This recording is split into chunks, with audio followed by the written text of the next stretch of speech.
लेकिन वजीर समझ गया था। उसने मछलियों को उठाकर पानी में छोड़ दिया। मछलियों ने उसे दुआ दी। वजीर वहां से निकल गया।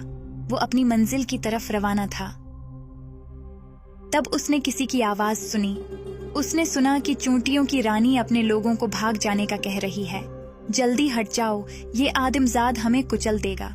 वजीर मुस्कुराया और एक तरफ होकर चला गया। अब वजीर कोहे काफ के करीब ही था। वो चल रहा था कि अचानक उसने अपने सामने झाड़ियों में हरकत महसूस की। उसने करीब जाकर देखा तो उन झाड़ियों में एक बोना फंसा हुआ था। वजीर ने बोने को उन झाड़ियों से निकाला तो बोने ने उसका शुक्रिया अदा किया और उससे पूछा कि वो कहाँ जा रहा है। वजीर ने उसे भी सारा मामला बता दिया। बोने ने कहा, मेरे पास एक ऐसी चादर है जिसे अगर तुम अपने ऊपर ओढ़ लो तो तुम किसी को भी नजर नहीं आओगे। इस तरह तुम उस दियो से मुकाबला कर सकोगे। बोने ने उस वजीर को एक चादर दी। वजीर शुक्रिया अदा करता हुआ निकल गया। अब वो कोहे काफ की हुदूद में पहुंच चुका था। उसने एक बहुत खूबसूरत और बड़ा महल देखा।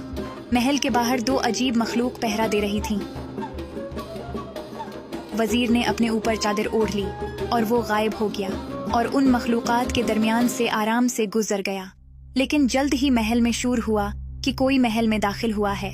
कद आमद दियो को ये सुनकर बहुत गुस्सा आया। इससे पहले कि वो कुछ करता, वजीर दियो के सामने आ खड़ा हुआ और उसने दियो को कहा कि वो कोई नुकसान पहुंचाने नहीं आया। वो बस ये चाहता है कि उन परियों को आजाद कर दिया जाए। इसके बदले वो जो कुछ चाहता है ले ले। कद आमद दियो हंसने लगा, लेकिन वजीर ने उसे यकीन दिलाया कि वो पीछे नहीं हटेगा और जो कुछ वो कहेगा वो करेगा। दियो ने कहा कि अगर तुम मेरे दो काम कर दो तो मैं उन परियों को छोड़ दूंगा। वजीर